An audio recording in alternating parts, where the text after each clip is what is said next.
এরপরে প্রশ্ন হলো, আমার মায়ের বয়স 50, আমার বাবা মানসিক ভারসাম্যহীন, এখনো কি মার নফল রোজা রাখার জন্য বাবার অনুমতির প্রয়োজন আছে? তার কাছে অনুমতি চাইলে তিনি দেবেন না। আপনার বাবা আপনার কথা অনুযায়ী যদি মানসিক ভারসাম্যহীনই হয়ে থাকেন, তাহলে আপনার মা নফল রোজা রাখার জন্য আপনার বাবার অনুমতি নেওয়ার প্রয়োজন নেই। তবে মনে রাখতে হবে আপনার একটা মৌলিক কথা, সেটি হলো স্ত্রীর কাছে স্বামী যদি কখনো ডিমান্ড করে স্ত্রী রোজা রাখার পর, নফল রোজা রাখার পর, তাহলে সেক্ষেত্রে রোজা ভেঙে হলেও স্বামীর সে ডিমান্ড পূরণ তাকে করতে হবে।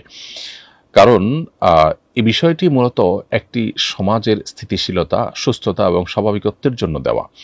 শরিয়ার অনেকগুলো বিধিবিধান আছে যে বিধিবিধানগুলো আপাত দৃষ্টিতে আমাদের কাছে বুঝে আসে না, অথচ সেগুলোর অন্তর্নিহিত দিক যদি আমরা ভালোভাবে গভীরভাবে পর্যবেক্ষণ করতে পারি, পর্যালোচনা করতে পারি, তাহলে সেক্ষেত্রে আমাদের কাছে পরিষ্কার হয়ে যাবে যে এই বিধানের কত উপকারী দিক আছে বা কত দিক বিবেচনা করে আল্লাহ তাআলা এটি দিয়েছেন।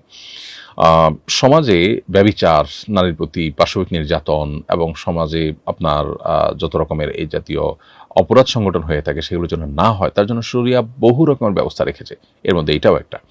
অতএব একটি সমাজের স্থিতিশীলতার প্রয়োজনে স্বামী স্ত্রী পরস্পরের প্রতি সহযোগিতাপূর্ণ মানসিকতা থাকতে হবে এই ইস্যুতে। অতএব সে বিষয়টিকে মাথায় রাখতে হবে। এমনিতে মৌলিকভাবে আপনার বর্ণনা অনুযায়ী আপনার বাবা অসুস্থ হলে সেক্ষেত্রে তার অনুমতি না নিয়ে নফল রোজা রাখতে কোনো অসুবিধা নেই।